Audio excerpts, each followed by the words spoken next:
இந்தியாவில் இன்கமிங் சேவைக்காக தற்காலிகமாக ஒரு தொலைபேசி எண்ணை வாங்கி பயன்படுத்தக்கூடிய மக்களுடைய எண்ணிக்கை அதிகம்.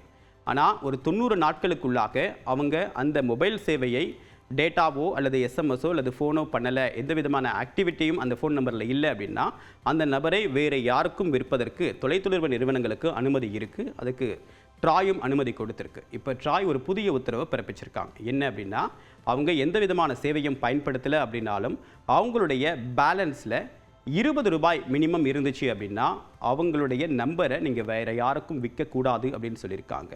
அது மட்டும் இல்லாமல் அந்த ₹20 நீங்கள் டிடெக்ட் பண்ணிவிட்டு அவங்களுக்கான சர்வீஸ், அதாவது அந்த நம்பரை அவங்களுக்கே ஒரு மாதத்துக்கு விட்டு தரணும் அப்படின்னு சொல்லியிருக்காங்க.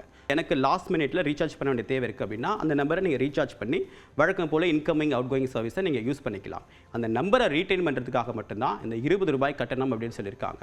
அந்த ₹20 கட்டணத்தை டிடெக்ட் பண்ணிவிட்டு கூடுதலாக ஒரு 15 நாளுக்கு முன்னதாக உங்களுக்கு ஒரு அலர்ட் மெசேஜ் அனுப்பணும், உங்களுக்கு எச்சரிக்கை தரணும். அதன் மூலமாக உங்களுக்கு விழிப்புணர்வு ஏற்படுத்தணும் அப்படின்னு ட்ராய் சொல்லியிருக்கு.